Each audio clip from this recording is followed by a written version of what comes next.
그 내용을 나타내고 있습니다. 첫 번째 산은 시내 산입니다. 시내 산은 하나님께서 이스라엘 백성을 따라 광야에서 함께 계실 때 시내 산에 계셨다. 시내 산에 함께 계신 하나님이셨습니다. 우리가 68편 1절에서 10절의 내용은 시내 산에 함께 계시는 하나님 앞에 애굽에서 나와서 이스라엘 백성들이 부르짖을 때 하나님께서 일어나십니다. 이스라엘 백성들이 무엇이라고 부르짖었습니까? 일어나소서라고 부르짖었습니다. 일어나소서는 심판하소서. 이제 하나님께서 가만히 앉아 계시지만 말고 우리의 삶에 오셔서 개입하여 주소서, 도와주소서라는 이스라엘 백성들의 부르짖음에 하나님께서 움직이기 시작하셨던 것입니다. 하나님의 그 일어나는 그 역사는 의인에게는 구원이요 죄인에게는 심판의 역사가 있었습니다. 하나님이 일어나자 대적들은 불 앞에서 미리 녹음같이 도망하였다라는 것이죠. 이것이 의인의 기쁨이다라고 말하고 있습니다. 우리가 어려울 때 하나님이 우리에게 주신 은혜를 우리가 한번 돌이켜보는 귀한 시간을 가졌으면 합니다. 하나님께서 우리에게 공급하여 주셨고 또 우리를 지켜주셨고 흡족한 비를 주셔서 부족함 없는 그 어려운 시간을 지나게 하신 하나님의 은혜를 회상해 보는 시간이었습니다. 중간에 또 한 산이 있었습니다. 어저께 우리가 함께 나눈 산인데요. 살몬산에 있는 바산입니다. 이 바산은 시기하는 산이지요. 바산은 봉우리가 높고 산도 높고 풍성한 농작물이 많이 나오는 풍요로운 지역입니다. 거기에 비해서 시온산은 낮고 낮은 연약한 산입니다. 그런데 하나님께서는 그 시온산에 내가 함께하리로다 라고 선언하셨습니다. 그래서 바산이 시기하고 있죠. 내가 높이면이나 내가 넓이면이나 내가 풍성한 농작물을 내는 모든 면에서 내가 시온산보다 나은데 내가 시온산보다 못할 게 뭐가 있느냐. 근데 왜 하나님께서는 시온산에만 있느냐? 나는 나의 힘으로 이스라엘을 이길 수 있다라고 말하지만 바산의 마음 안에는 낮은 산 시온산에 머무는 하나님에 대해서 시기하는 마음이 있었던 것입니다. 그러나 하나님께서는 세상에 힘 있고 세상에 권력 있고 세상에 능력 있는 사람들과 함께하는 것보다 연약한 백성들과 함께함이 하나님의 기쁨이라는 것을 보여주고 있는 것이지요. 하나님이 함께하는 자는 그 어떠한 대적도 이길 수 없다라는 것을 나타내고 있습니다. 자신의 힘을 의지하는 자들에게 엄중하게 경고하는 그 말씀을 저희가 어저께 나누었습니다. 그리고 이제 시온산입니다. 약속의 땅에 들어와서 하나님께서는 시온산에 계신다. 내가 시온산에 있다. 승리를 확신케 하겠다. 그리고 너희들은 승리를 노래할 것이다. 승리로 내가 이끌어 주실 것이다. 이제 약속의 땅 가나안에 들어와서 하나님께서는 선포하고 계십니다. 오늘 본문 19절에서 27절까지의 말씀은 승리하시고 개선하시는 하나님의 행차, 하나님의 행렬을 찬양하는 내용으로 시작하고 있습니다. 오늘 본문은 위대하신 승리자 그 여호와의 이름을 송축하라라는 내용으로 우리와 함께 오늘 말씀을 나눠보고자 합니다. 우리 19절 다시 한번 읽겠습니다. 시작. 날마다 우리 짐을 지시는 주 곧 우리의 구원이신 하나님을 찬송할지로다. 셀라. 네. 다윗은 날마다 우리 짐을 지시는 하나님을 찬양하라. 날마다 우리 짐을 지시는 하나님을 송축하라. 이렇게 말을 시작하고 있습니다. 인간이 세상을 살아가는 동안 우리가 지고 살아가야 되는 죄의 짐이 있습니다. 또 한편으로는 인생을 살아가다 보면 우리 안에 근심, 걱정, 환난, 고통의 짐을 우리가 들고 지고 살아가고 있다는 것입니다. 그런데 하나님께서는 이 우리의 짐을 져주시겠다. 내가 너의 짐을 지어주겠다라고 말하고 계신 것이지요. 이것은 하나님의 품성을, 하나님의 속성을 우리가 알 수 있습니다. 당신들이 사랑하는 자녀의 삶에 개입하기를 원하시고, 당신들이 사랑하는 자녀들의 삶에 문제가 생겼을 때 내가 결코 외면하지 않으리라 하는 하나님의 긍휼하심의 속성을, 그 성품을 우리가 볼 수 있는 것입니다. 인간은 각자 다른 여러 가지 모양의 짐을 싣고 그리고 메고 가고 있습니다. 가장에게는 가족 부양의 짐이 있겠죠. 학생에게는 성적에 대한 짐이 있을 것입니다. 그리고 사업을 하시는 분들에게는 다달이 돌아오는 월급날에 대한 재정적인 부담을 안고 살아가고 있을 것입니다. 건강이 좋지 않은 자들에게는 건강이 그들에게 항상 근심이며 염려며 짐이 될 것입니다. 짐을 지고 살아간다. 우리를 참 무겁게 합니다. 오늘 저희가 아침 예배를 마치고 양평 크리스마스 블레싱을 떠납니다. 저번 주 바자회 이후로 제가 이 차에 딕하는 전부 트렁크와 함께 짐을 가득 싣고 일주일째 다니고 있습니다. 근데 짐을 싣고 다니다 보니까요, 차가 무거워요. 차가 힘들어하는 게 느껴지더라고요. 차가 무거우니 제까지 자유롭게 차를 운전하지 못하는 거예요. 혹시 차가 넘어질까? 자유롭지 못한 나의 행동, 그리고 그 무거움에 눌린 마음, 너무나 차에 짐이 실렸는데도 힘이 든 거예요. 근데 제가 가만히 오늘 말씀을 묵상하면서 조금만 부지런했으면 집에 내려놓고 다녀도 되는데, 이것을 내려놓았다면 하나도 무겁고 자유롭지 못하고 할 내용이 아닌데 결국은 제가 이 짐을 내려놓지 않았다라는 것이었습니다. 그건 어떤 걱정과 근심이 있었느냐? 혹시나 내려놨다가 하나라도 빠뜨릴까 봐. 제가 저를 아는지라 몽땅 안 갖고 나올 수도 있거든요. 그 근심 때문에 지고 다니느라 일주일 내내 차가 이렇게 수리를 들어가야 되는데도 짐 때문에 수리도 못 맡기고 제 차가 고생하고 있고 제 마음도 고생을 했습니다. 이렇게 우리가 하나님께서는 우리의 짐을 대신 져주겠다고 했지만 우리가 내려놓아야 하나님이 져주시는 거죠. 우리가 내려놓지 않는데, 우리가 하나님께 나아가지 않는데 하나님이 어찌 우리의 짐을 져주시겠습니까? 하나님은 인격적이신 분입니다. 하나님의 부르심에 반응한 자에게 하나님께서는 부어주신다는 것입니다. 하나님의 부르심에 내가 너의 짐을 져줄게.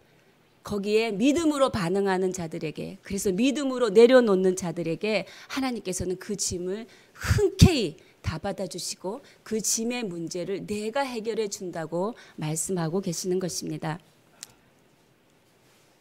세상의 진리는 우리가 내려놓으면 너는 다 잃어버릴 것이야 라고 우리를 미혹합니다. 그런데 하늘의 진리는 너희가 내려놓으면, 우리가 내려놓으면 너희는 다 너희 것이 된다라고 말씀하고 약속하고 있다라는 것입니다. 사랑하는 여러분, 무거운 짐을 내려놓고 다니시기를 축복합니다. 그리고 진리 안에서 자유롭고 성령 안에서 충만하고 믿음 안에서 담대하게 사시는 인생 되시기를 바랍니다. 한 가지 기억하십시오. 짐을 내려놨다가 다시 들고 나가면 더 무겁습니다. 그래서 짐은 다시 들고 나가는 것은 아닌 것입니다. 믿음으로 하나님 앞에 맡긴 것은 영원히 하나님 앞에 내려놓기를, 다시 그 믿음을 회복하시기를 축복합니다. 네, 20절의 말씀 우리 함께 읽겠습니다. 시작. 하나님은 우리에게 구원의 하나님이시라. 사망에서 벗어남은 주 여호와로 말미암거니와. 네, 다윗은 우리의 짐을 지시는 하나님, 그 하나님을 찬양하고, 두 번째는 우리를 구원하시는 하나님을 찬양하고 있습니다. 죽음에서 구원해 주시는 하나님 송축하고 있는 것이지요. 죽음에서 구원하시고 사망에서 구원하신 하나님이 21절을 보면 우리의 원수들의 머리, 곧 죄를 짓고 다니는 자의 정수리를 하나님께서 쳐서 깨트리신다라는 것입니다. 그의 원수들은 뭡니까? 이스라엘 백성들을 괴롭히는 자들입니다. 하나님의 사랑하는 자녀들을 유혹하고 대적하는 세력들입니다. 그들의 머리를 쳐서 깨트리겠다. 머리를 치다라는 것은 우리가 전쟁에 나가서 머리를 친다. 이것은 죽임 당한다라는 것입니다. 하나님께서 우리의 원수를 죽이고 무찌르겠다라고 말씀하시죠. 그리고 재미있는 것은 죄를 짓고 다니는 자의 정수리를 쳐서 깨트리겠다 말씀하십니다. 죄를 짓고 다닌다. 이것이 무엇을 의미하는가? 그것은 죄를 즐긴다라는 것입니다. 죄를 즐기는 자의 정수리를 내가 쳐서 깨트리겠다라는 것입니다. 이 말은 다시 말하면 완악하여서 그 마음에 회개할 줄 모르는 자들을 내가 정수리를 쳐서 깨트리겠다라는 것이죠. 이 표현에서 우리는 알 수 있습니다. 하나님의 심판을 받게 되는 원인이 무엇인지 정확하게 말씀하고 있다는 것입니다. 하나님의 심판을 받는 원인은 회개하지 않기 때문입니다. 회개하면 삽니다. 회개하는 악인은 망하지 않습니다. 하나님은 자비로우셔서 악으로 망하는 것을 원치 않으십니다. 악인이 망하는 것은 그 악이 커서가 아니라 회개하기 않기 때문입니다. 우리에게 그 회개의 역사가 끊어지지 않고 일어나기를 축복합니다. 어차피 인간은 하나님 앞에서 다 죄인인 것이지요. 하나님이 악인이 죽는 것을 하나도 기뻐하지 않는다는 것을 우리는 어디서 알 수 있습니까? 예수 그리스도의 십자가에서 알 수 있는 것입니다. 자기의 사랑하는 독생자 아들을 죄인들의 죄를 대신하여서 죽게 하신 것을 보면, 죄인들의 죄를 대신 지게 하신 것을 보면 하나님이 얼마나 죄인들을 사랑하시는지 우리는 알 수 있습니다. 예수 그리스도의 십자가의 사건은 죄인을 구원하고자 하는 하나님의 자비와 사랑이기 때문입니다. 우리 근처에 아직까지 하나님을 모름으로 주 앞에 돌아오지 못하는 소중한 가족들이 있고 사랑하는 사람들이 있습니다. 우리가 그들을 향하여 회개의 길이 있다, 생명의 길이 있다, 우리는 외쳐야 할 것입니다. 그들에게 기쁜 소식을 우리는 반드시 전해야 한다는 것입니다. 그러나 지금의 세상 가운데서 우리가 예수 믿는 사람들이 빚과 그리고 덕을 쌓지 못한 우리의 또 한계가 있음을 우리가 인식하지 않을 수 없습니다. 지금의 복음 전도는 말이 아니라 삶으로 전해야 한다는 것입니다. 삶이 거룩한 것, 그리고 삶이 복음이 되는 것이고 복음이 삶이 되는 것이지요. Be the message, 그 책을 여러분 다 아시리라 믿습니다. 너 자신이 메시지가 되어라라는 것입니다. 거기에서 말하는 요지는 이겁니다. 말보다 삶이 더 소리치게 하라. 그때 세상에 거룩한 파동이 일어날 것이다 라는 것이죠. 거룩한 파동은 거룩한 영향력입니다. 여러분, 한 사람 한 사람이 성전이 되어서 직장에서, 가정에서, 어디서든 만나는 모든 자들, 함께 일하는 자들 가운데서 여러분의 삶을 통해서 살아계신 하나님의 말씀을 볼 수 있어야 된다는 것입니다. 우리는 우리 안에 하나님의 말씀에 역사하시는 그 성전이 있습니다. 그 성전에 사는 우리, 그 성전인 우리가 어떻게 빛된 모습으로 살아갈 것인가? 그것은 무엇을 의미하느냐? 아파하는 자들의 아픔을 어떻게 하면 함께 싸매며 걸어갈 것인가? 그리고 나의 섬김으로, 나의 희생으로, 나의 손해로 이웃이 회복되어 가고 이웃이 변화해가는 그 기적을 경험한다면 우리의 삶이 복음이 되는, 그리고 복음이 삶이 되는 삶을 사는 그 힘이 될 것을 믿습니다. 여러분의 삶이 복음이 되기를 주님의 이름으로 축복합니다. 22절, 23절 눈으로 보시겠습니다. 주께서 말씀하시기를 내가 그들을 바산에서 돌아오게 하며 바다 깊은 곳에서 도로 나오게 하고, 하나님께서 말씀하십니다. 이제 바산은 아까 높은 곳이죠. 네, 지위도 있고 그리고 힘이 강한 자, 권세 있는 자, 힘을 자랑하는 자들을 이제 돌아오게 합니다. 그리고 바다 깊은 곳에 있는 원수도 나오게 합니다. 그래서 이제 그들을 내가 치겠다, 내가 심판하겠다라는 말씀이죠. 23절에 보면 내가 그들을 심히 치고 그들의 피에 내 발을 잠그게 하며 내 집의 개의 혀로 내 원수들에게서 제 분깃을 얻게 하리라 하시도다. 전쟁이 끝남을 나타냅니다. 전쟁이 끝나고 난 뒤에 전리품을 취하러 다니는 그 모든 길 가운데 내가 그 길을 걷다 보니 내 발에 피로 흥건할 정도로 많은 자들이 심판 가운데 죽었다라는 것을 의미하죠. 그리고 이제 내 집의 개까지도 그 전리품을 취하는 그런 하나님의 승리를 그리고 하나님의 메시지를 선포하고 있는 것입니다.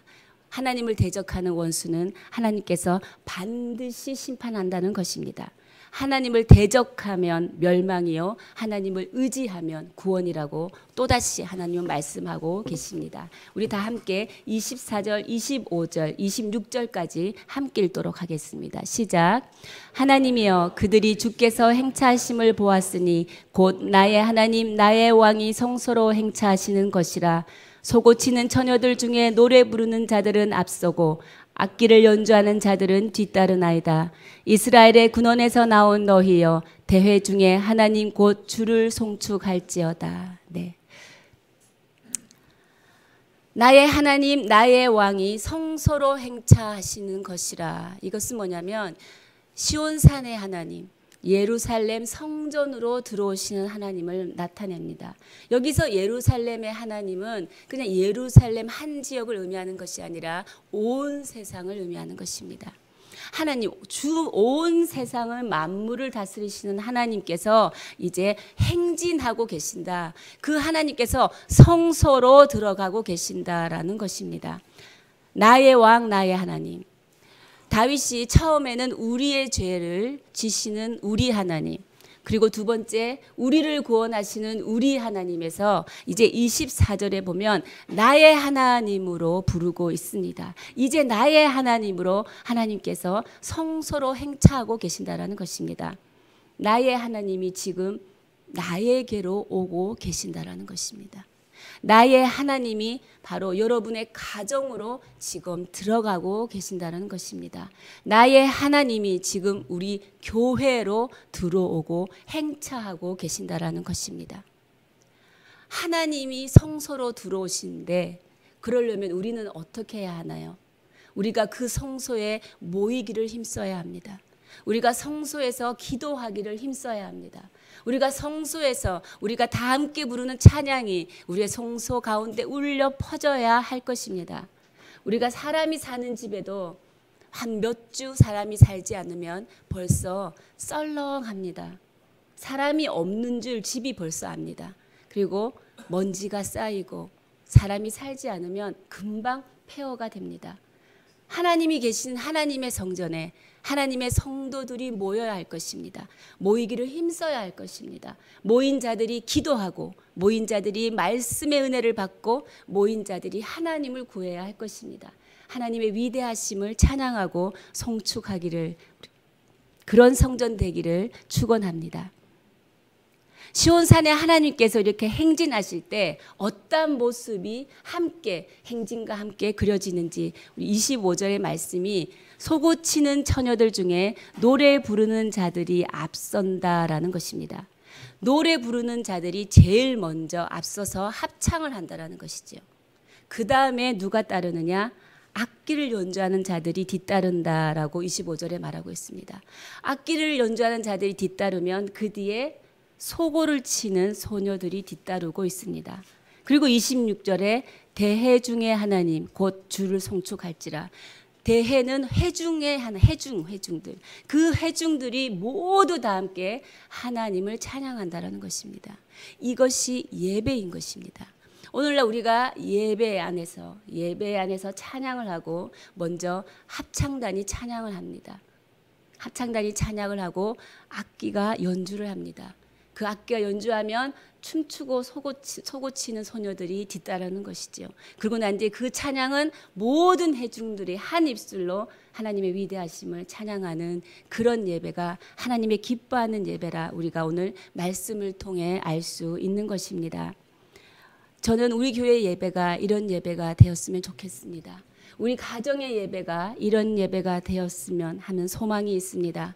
찬양이 울려 퍼지는 예배, 그리고 말씀이 살아서 숨쉬는 그런 예배, 그리고 하나님 한 분만이 주인 되고 예수 그리스도의 왕, 그 왕의 이름을 찬양하는 그런 예배가 우리 가정 가운데, 우리 교회 가운데 있을 줄 믿습니다. 네, 27절 말씀 우리 함께 읽겠습니다. 시작.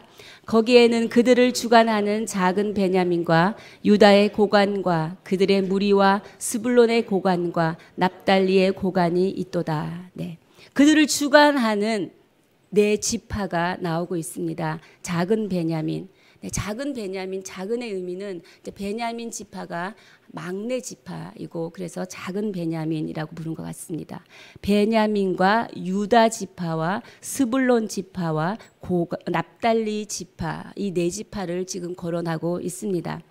베냐민과 유다는 가나안 지역의 남쪽에 정착하고 살아가는 족속입니다. 그리고 스불론과 납달리 지파는 가나안 땅 북쪽에 자리 잡고 정착한 지파입니다.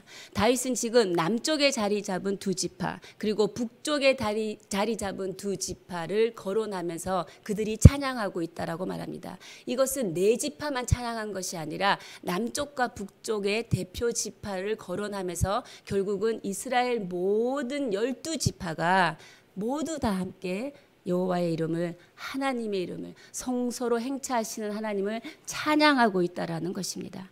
찬양은 모두 다 함께 할 때 기쁨이요 능력이 될 줄 믿습니다. 모든 족속들이, 모든 백성들이 우리의 짐을 져주시는 하나님을 송축하는 그 분위기를 고조시키고 있는 것입니다. 사랑하는 여러분, 지금 여러분은 여러분 등에, 여러분 어깨에, 손에 짐을 내려놓고 있으십니까? 하나님께 그 짐을 가지고 나아가고 계십니까? 짐을 내려놓는 것은 쉬운 일이 아니었습니다. 짐을 내려놓을 때는 아픔이 있고 그 아픔을 이길 때 짐을 내려놓을 수 있었습니다.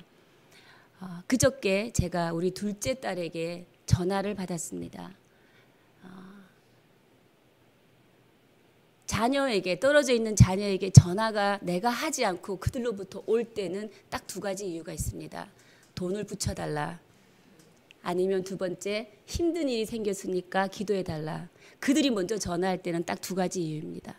그래서 전화를 받았는데 두 번째 이유였습니다. 전화 받자마자 엄마 나 위해서 기도해 주세요. 그래서 무슨, 그 말 할 때 가슴이 철렁합니다. 부모는 무슨 일이냐. 자기가 함께 작품을 의논하는 교수님이 있는데 중요한 교수님이죠. 그 교수님이 학생을 차별한다라는 거예요. 자신이 좋아하는 학생들과 어드바이스 하는 타임을 가질 때는 굉장히 시간을 많이 할애해주고 안타깝게도 저희 둘째 딸은 그 교수님이 좋아하는 학생이 아니었던 것입니다. 그래서 자기는 물어볼 게 너무 많고 알고 싶은 게 너무 많고 아이들의 도움을 구하고 싶었는데 자기가 무슨 얘기를 하면 I don't know, 난 모르겠는데 이렇게 반응을 했다라는 거죠. 처음은 참았고 두 번째도 참았고 세 번째 들어갔을 때도 그랬을 때는 엄마 내가 참지 못하고 나와서 화장실에서 얼마나 울었는지 몰라 그러더라고요. 부모에게 자녀의 아픔은 아마 가장 큰 아픔이 아닐까. 네, 옆에 있어서 쫓아가서 도와주지도 못하고 안아주지도 못하고 그리고 내가 어떻게 그 교수님의 마음을 변화시킬 수가 없는 것입니다. 그 말을 들었을 때 제 마음 안에는 전전긍긍입니다. 어떻게 할까? 그리고 우리의 마음은 그런 거 있죠. 당장에 쫓아가서 교수를 면담해야 되나? 네, 그런 인간적인 모든 생각이 다 들지만 딸과 통화를 하면서 함께 기도하자. 우리가 하나님 앞에 내려놓자. 하나님이 하시면 정확하게 하실 거야. 그런데 우리 딸이 이러는 거예요. 엄마 하나님 살아계셔? 하나님이 복이나 하셔? 상처를 받은 거죠. 그래서 딸을 위로하고 결국은 우리가 하나님 앞에 내려놓고 기도할 수밖에 없다라는 것입니다. 스바냐 1장 12절을 제가 묵상하면서 딸의 마음을 이해할 수 있었고 저도 이런 마음이 있었던 것을 기억하였습니다. 스바냐 1장 12절 우리 함께 읽겠습니다. 시작. 그때 내가 예루살렘에서 찌꺼기같이 가라앉아서 마음속에 스스로 이르기를 여호와께서는 복도 내리지 아니하시며 화도 내리지 아니하시리라 하는 자를 등불로 두루 찾아 벌하리니. 이 말씀이 무엇입니까? 내 마음이 찌꺼기처럼 가라앉았어요. 그래서 하나님께서는 안 계신 거예요. 여호와께서는 복도 내리지 아니하시고 화도 내리지 아니하시고 하나님께서는 내 삶을 보고 있지 아니하신다. 하나님은 내 삶을 방치해 두셨다. 하나님 살아 계신가? 하나님 정말 내 삶을 보고 계시면 나를 그냥 이렇게 내버려 놔두실 수 있을까? 스바냐 1장 12절에 이렇게 말하고 있는 것입니다. 우리가 지고 있는 이 짐이 너무나 오래되고 하나님의 응답이 너무나 더딜 때 우리 마음은 이 마음을 가질 수밖에 없습니다. 우리가 해결할 수 없는 문제가 왔을 때의 우리의 마음이죠. 그것이 또 길어졌을 때 우리는 이 마음입니다. 하나님 보고 계세요? 하나님 내 기도 듣고 계세요? 하나님 살아 계시죠? 우리가 기도 가운데 하나님 앞에 이렇게 나가는 우리의 심정인 것입니다. 여러 가지 상황과 아픔과 좌절로 이 세상의 영들은 하나님의 자녀들을 이렇게 미혹해 한다는 것입니다. 하나님 너와 함께 계시니? 너가 믿는 하나님 살아계신 하나님이니? 이렇게 다가온다는 것이죠. 우리가 믿는 하나님은 살아계신 하나님이실 줄 믿습니다. 우리가 믿는 하나님은 우리의 짐을 져주시는 하나님이실 줄 믿습니다. 우리가 믿는 하나님은 우리를 죽음에서 사망에서 건지신 구원의 하나님임을 믿습니다. 그래서 하나님 안에 있는 자는 망함이 없으며 하나님 안에 있는 자는 생명의 충만함이 있는 것입니다. 그래서 상황이 어떻든지 간에 의인이 기뻐했던 여호와를 즐거워하고 여호와 앞에서 찬양하였던 그 내면의 기쁨을 우리는 충만하게 누려야 될 줄 믿습니다. 그러려면 우리는 하나님 앞에 나가야 합니다. 우리의 원수를 머리를 쪼개서 치시는 하나님, 그리고 하나님께서는 끝까지도 그 영혼도 하나님 앞으로 돌아오기를 원하시는 하나님, 그리고 우리를 하나님으로부터 떨어져 내려고 우리를 하나님으로부터 분리시키려고 하는 그 대적을 심판하는 몫은 우리의 몫이 아닙니다. 하나님의 몫이라는 것입니다.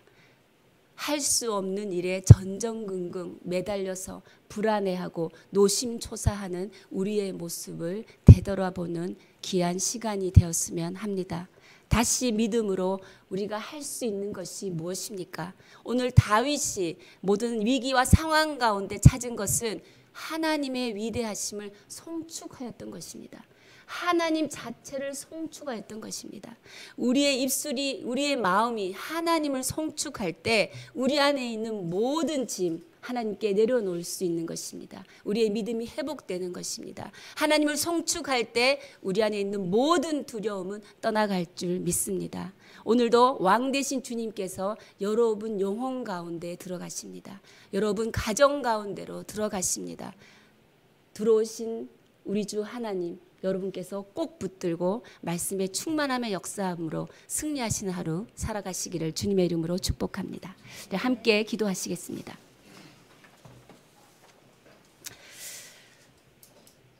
하나님은 우리의 모든 짐을 선포하시는 하나님, 믿음으로 선포합니다. 하나님, 때로는 나의 믿음이 연약하여 두렵기도 하고 전전긍긍하며 내가 내 짐을 싸매고 주님 근심하며 하나님 울었던 많은 기억들이 있습니다. 하나님, 이제는 믿음으로 결단합니다. 주님, 내가 꽁꽁 싸매고 있던 나의 아픔의 짐들을 주님 앞에 가감히 내려놓겠습니다. 하나님, 지금은 이해할 수 없지만 하나님, 이 과정을 통하여서 하나님의 형상이 회복되고 하나님 우리가 자라나고 우리의 믿음이 성장하기를 원하시는 하나님의 온전한 뜻과 계획이 있을 줄 믿사오니 오늘도 믿음으로 우리가 짊어진 모든 짐을 주님 앞에 내려놓으니 믿음으로 내려놓은 주의 백성들 하나님 그들의 영혼이 주의 진리 안에서 자유롭게 하시고 성령으로 충만하게 하시고 믿음으로 담대히 살아가게 하여 주시옵소서. 하나님, 짐을 지는 것은 우리의 일이 아닌 것을 오늘도 기억하게 하시고 주님을 온전히 의뢰하는 믿음을 허락하여 주시옵소서. 우리 함께 주님 앞에 기도하며 하나님의 능력으로 다시 일어나게 하여 주시옵소서. 하나님의 능력에 반응하는 인생 되게 하여 주시옵소서. 내 영혼 가운데 성소 안으로 들어오시는 하나님, 우리의 가정 가운데 들어오시는 하나님, 우리의 교회 가운데 들어오시는 하나님, 그 이름을 송축하며 모이기를 힘쓰며 기도하며 하나님을 찬양하는 족속 되게 하여 주시옵소서. 우리 하나님 앞에 주여 선포하며 외치며 기도하며 나아가시겠습니다. 주여, 살아계신 하나님 아버지, 오늘도 하나님의 능력으로 일어서며 하나님의 능력을 바라며 나의 연약한 믿음을 주 앞에 내려놓으며 나의 아픔과 나의 고통과 나의 한란과 근심, 나의 모든 죄의 짐을 주님 앞에 내려놓습니다. 주님, 더 이상 두려워하지 않게 하여 주십시오. 주님, 무엇을 두려워하며 누구를 두려워하리까? 구원하신 하나님, 나의 짐을 져주시는 하나님이 오늘도 나의 하나님이 되셔서 나의 영혼 안으로 들어오시고 내 마음에 정착하시며 내 마음에 자정하여 주시어서 하나님, 내 영혼이 주의 성소가 되게 하신 주님을 찬양합니다. 주님, 우리를 향하여 원수가 달려온다 할지라도 하나님께서 그 원수를 정수리를 쳐서 무너뜨리시고 깨뜨리시는 하나님이심을, 그래요, 우리가 하나님 안에 믿는 믿음 안에 더 깊게 들어오고 예수 그리스도 그 이름 안에 더 붙고 더 우리가 밀착하고 연합하여 살아가는 인생 될 수 있도록 하나님 믿음의 믿음을 더하여 주시옵소서. 하나님, 우리의 모든 근심과 걱정을 주님 앞에 내려놓고 하나님 다시는 그 짐을 들고 나가지 않게 하나님 승리를 경험하는 하나님의 백성 되게 하여 주시고, 사랑하는 자들, 소중한 자들, 아직까지 주 앞에 구원을 받지 못한 자들을 향하여 회개의 길, 생명의 길을 외치는 자가 되게 하여 주시옵소서. 하나님, 우리의 삶이 복음이 되었고 하나님의 영광 올리게 하여 주시고, 하나님 아파하는 이웃의 아픔을 다시 함께 싸매주는 하나님의 긍휼한 마음을 우리 가운데 부어주시고, 하나님 아파하는 자들을 위로하는 우리의 입술이 되게 하여 주시며, 하나님 이웃들이 하나님 안에서 변화되는 하나님의 백성이 되는 하나님 그 기적을 우리가 경험할 수 있도록 하나님 역사하여 주시옵소서. 주님, 우리를 통하여 하나님의 이 나라가 하나님의 나라로 변화될 수 있도록 우리를 사용하여 주시옵소서. 살아계신 하나님 감사합니다.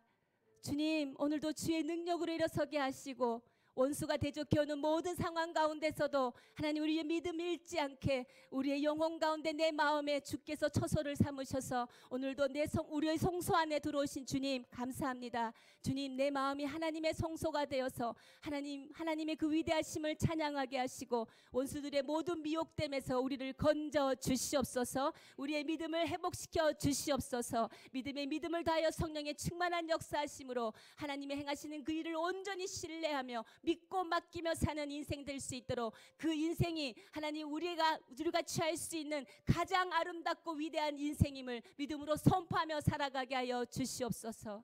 이 모든 말씀 우리 주 예수 그리스도 이름 받들어 기도드려오며, 지금 이 시간 우리 주 예수 그리스도의 크신 은혜와 하나님 아버지의 무한하신 사랑과 성령의 교통 위로 역사하심이 하나님의 승리를 확신하며 하나님의 이름을 송축하며 그 어떠한 상황 가운데서도 믿음 잃지 않고 모든 무거운 짐을 주님 앞에 맡기며 온전히 인생을 맡기며 신뢰하며 살아가기를 결단하는 주의 백성들 머리 위에, 우리의 가정과 일터 위에, 사람 살리는 교회 위에 지금으로부터 영원까지 함께 하시기를 간절히 축원하옵나이다. 아멘.